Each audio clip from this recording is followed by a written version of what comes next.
Mayweather-Pacquiao fight happened this past weekend. Of course, Mayweather won, but what was really fascinating about that story wasn't even the fight itself. It was the number of journalists that weren't allowed to cover it. So there were 3 journalists in particular that have been very, very critical about Mayweather's past with domestic violence. One of those people is Rachel Nichols. She claims that she was banned from covering the event. Michelle Beadle from ESPN also says that she was banned. And finally, Martin Rogers, who has also covered Mayweather in great detail, was not allowed to cover the fight. Okay, so they tweeted about it. I'll get to that in just a second. Okay, so Mayweather's a bad guy. We covered it on the show before. He has an enormous track record of domestic violence. Look, it's not, oh my God, that was the one time he did it, and I can't believe he pushed her a little bit. No. He's been convicted several times. Yeah. I mean, despite his enormous wealth and fame, he got convicted on some of these charges, although not all of them. Oftentimes, mysteriously, people would decide to drop the charges, right? I mean, his hat says TMT, the money team, right? Perhaps that had something to do with him being able to do one act after another and get away with it. I guess we're going to be banned from the next Mayweather fight.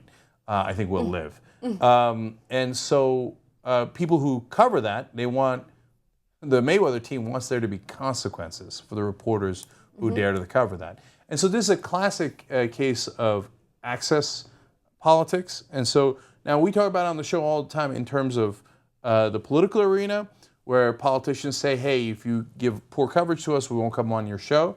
In fact, Chuck Todd, now famously, admitted on One Meet the Press when he was talking to Louis Black, a comedian, I'm not tough on the politicians because if I was, they wouldn't come back on my show, right? And it's also true in the entertainment world where you lose access to celebrities. And here it is in the sports world where they say literally, you cannot cover the most important, biggest fight that has happened in a long, long time because you were mean to me. So, and it's not just about those 3 people, and it's not just about strike back, although Mayweather apparently famous for strike back in a lot of ways. It's also a message to all other reporters. It is a message. So if you don't give me positive coverage that I demand because I have this power over you, okay, well then you won't get to cover an important event, and it might really hurt your career. Yeah. Look, I feel like when it comes to a story like this, you do a cost-benefit analysis as a journalist, right? So what's more important to cover? Look, I like watching boxing, right? But what's more important, watching a stupid boxing fight in person and reporting on that, or actually reporting on the domestic violence cases that he was involved in? So me, as a reporter, if I was placed in that situation, I'd be like, all right, I'll just have my company pay for the stupid $100 fight. I'll watch it on cable, and I'll do my reporting on it that way. You don't need to be there front and center watching the stupid-ass fight. Yeah, I know, but the thing is, we get the luxury of saying that because we're not sports reporters. And you're right, a lot of reporters, unfortunately, do that cost-benefit analysis, and a lot of them conclude, hey, you know what, covering that fight live, in person, is critical to my career. And whether I happen to do a domestic violence story on one athlete or another is not really about sports, is not that big a deal to me. Having access to this incredibly important sports figure is much more important to me. That's why bully tactics like this work, okay? They might not work on those 3 reporters who did a great, great job in covering Mayweather earlier and who spoke out against him when he did. And of course, Mayweather's people were like, us?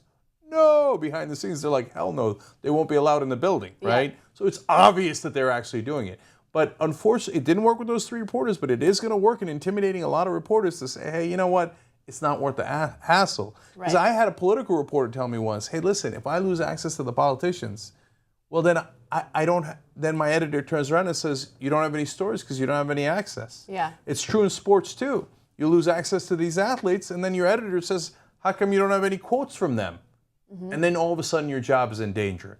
That's how they throw their weight around, okay? And this is the dirty business of how reporters get intimidated in all of these arenas. It definitely is. But one other thing that I want to say is I commend the journalists for actually coming out and saying, look, I got banned. Like, they're fighting back. So raising awareness about public figures doing this, I think, is probably the most important thing to do, because it's basically getting strike back at them and letting them know, you know what, you can't deny me access. There's supposed to be freedom of the press. We're supposed to be able to cover these things fairly. And if we wrote something negative about you and you ban us, that goes against what our Constitution is about. And I know that he's not a governmental figure, so it's different, but nonetheless, you're not supposed to block out any negative coverage of yourself. Right.